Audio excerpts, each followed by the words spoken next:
জানেন যে বাংলাদেশে একটা কথা আছে যে কারোর সাথে শত্রুতা করতে গেলে একটা ল্যান্ড মামলা জুড়ে দাও, তাহলে 3 জেনারেশনে সেই মামলা আর শেষ হবে না।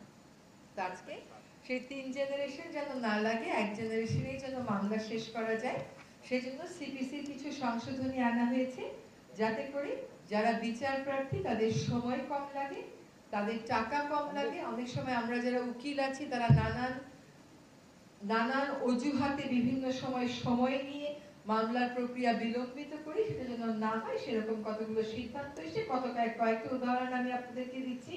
যেমন আগে যেটা হতো যে একটা মামলার রায় হয়ে যাওয়ার পরেও আবার জারি মোকদ্দমা করতে হতো ওই মামলার রায় বাস্তবায়নের জন্য। এখন বলা হচ্ছে যে যখন রায় দেওয়া হবে ওই রায়ের মধ্যেই এক্সিকিউশনের বিষয়টা ইনক্লুড করে দেয়া হবে। আবার ওই যে বিভিন্ন সময় নেওয়ার কথা বলা হতো যে উকিলরা দাঁড়িয়ে সময় নেবে, এখানে বলে দেওয়া হয়েছে যে সর্বোচ্চ কয়বার সময় নেওয়া যাবে। আবার লিস্টে ফুল হিয়ারিং এর জন্য কয়টা মামলা সর্বোচ্চ নেওয়া যাবে, আর পার্শিয়াল হিয়ারিং হয়ে আছে পার্ট হার্ট ম্যাটার, এরকম কয়টা লিস্টে সর্বোচ্চ ইনক্লুড করা যাবে। বিচার প্রক্রিয়াটা আমাদের অনেকাংশেই এখনো সেকেলে রয়ে গেছে। বিচার কার্যক্রমকে আধুনিকায়ন করতে এটা বলা হচ্ছে যে আমরা সমনজারিটা এখন থেকে টেলিফোনের মাধ্যমে, এসএমএস এর মাধ্যমে বা অন্য মডার্ন যে ডিভাইসগুলো আছে, মডার্ন যে মেথডগুলো আছে তার মাধ্যমে করতে পারবো। আর ফাঁসিয়ে দেওয়ার জন্য ভুয়া মামলা করা হয়, আগে সেটা শাস্তি ছিল 20,000, এখন সেটাকে বাড়িয়ে 50,000-এ করা হয়েছে। সিপিসির এই হচ্ছে বড় বড় যে সংশোধনীগুলোর কথা বলা হয়েছে সেটা।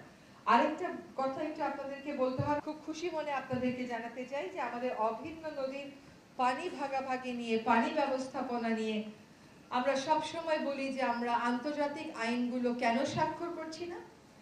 এই অভিন্ন জলরাশির পানি ব্যবস্থাপনা নিয়ে আন্তর্জাতিক ক্ষেত্রে দুটো আইন আছে জাতিসংঘে, একটা হচ্ছে 1997 কনভেনশন, আরেকটা হচ্ছে 1992 কনভেনশন। 1997 কনভেনশনটা 1914 সালে কার্যকর হয়, অর্থাৎ উজানের দেশগুলোর অনীহার কারণে মাত্র 36টা দেশের স্বাক্ষর লাগতো, সেই স্বাক্ষর পেতেই লেগে যায় 17 বছরেরও বেশি। আরেকটা যেটা আইন আছে এটা খুবই কার্যকর, সেটা হচ্ছে ইউরোপিয়ান ইউনিয়নকে মূলত টার্গেট করে এই আইনটা। যদিও এটা ইউরোপিয়ান ইউনিয়নকে টার্গেট করে এই আইনটা 1992 সালে, এটা কিন্তু 2016 সালে সকল দেশের জন্যই উন্মুক্ত করে দেওয়া হয়েছে এবং এ পর্যন্ত প্রায় 11টি দেশ ইউরোপিয়ান ইউনিয়নের বাইরে এটাকে স্বাক্ষর করেছে, তার মধ্যে বেশিরভাগ দেশই হচ্ছে আফ্রিকার। এইটা আজকে আমরা সিদ্ধান্ত নিয়েছি যে এই কনভেনশনটা আমরা অনুস্বাক্ষর করব। এর আগে যত প্রক্রিয়া ছিল সংশ্লিষ্ট জনদের সাথে আলাপ আলোচনা করা, আন্তঃমন্ত্রণালয়ে আলাপ আলোচনা করা, তারপরে ওই কনভেনশনের সেক্রেটারিয়েট থেকে লোক আসে, সবই আমাদের হয়ে গেছে।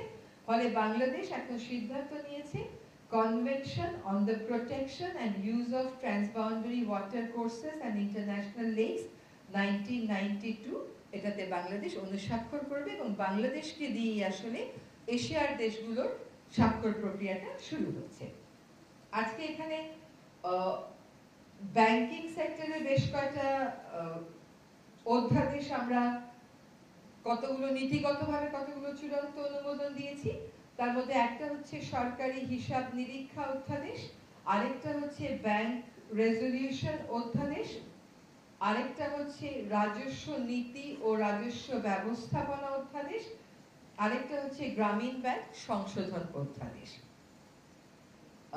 আপনাদেরকে একটা কথা জানিয়ে দিই যে এই অধ্যাদেশগুলো নিয়ে আলোচনার সময় আমাদের মধ্যে এই সিদ্ধান্ত গৃহীত হয়েছে যে ফিনান্সিয়াল ক্রাইম বা অর্থনৈতিক ক্রাইম যে গোষ্ঠীগুলো করেছে তাদের বিচার প্রক্রিয়াটা শুরু করার জন্য একটা কমিটি গঠন করা হচ্ছে। তদন্ত এবং বিচার প্রক্রিয়া শুরু করার জন্য একটা কমিটি গঠন করা হচ্ছে।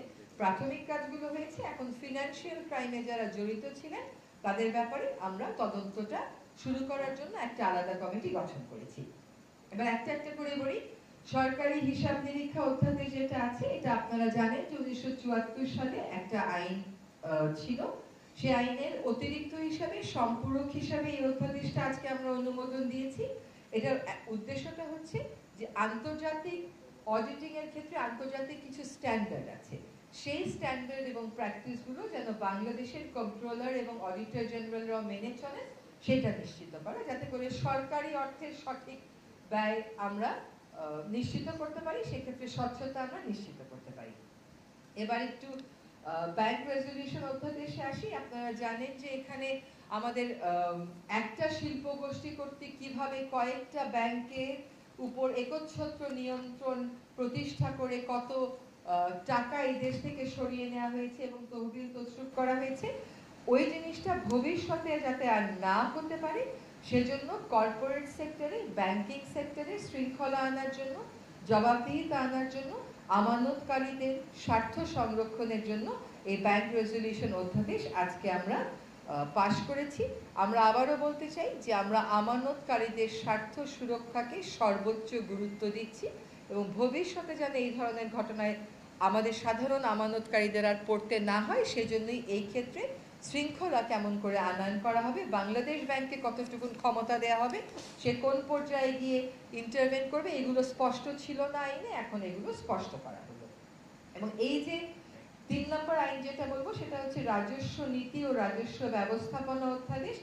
এটা কিন্তু জনপ্রশাসন সংস্কার কমিশনের একটা রিকমেন্ডেশনের বেসিসে এই অধ্যাদেশটা করা হয়েছে। আমাদের মাননীয় প্রধান উপদেষ্টা মহোদয় 26শে মার্চ যখন ঘোষণা ভাষণ দিয়েছিলেন তখন তিনি এই কথাটা বলেছিলেন যে রেভিনিউয়ের ক্ষেত্রে পলিসি করা আর রেভিনিউয়ের ক্ষেত্রে বাস্তবায়ন করা দুটো আলাদা এন্টিটি হবে। সেই মোতাবেক রাজস্ব নীতি ও রাজস্ব ব্যবস্থাপনা অধ্যাদেশে আমরা দুইটা কাজকে আলাদা করছি। একটা কাজ হচ্ছে যারা রাজস্ব সংক্রান্ত নীতি প্রণয়ন করবেন, আরেকটা কাজ হচ্ছে যারা এই নীতিটা বাস্তবায়ন করবেন। তারপরে যে চতুর্থ আইনটা সেটা হচ্ছে গ্রামীণ ব্যাংক সংশোধন অধ্যাদেশ।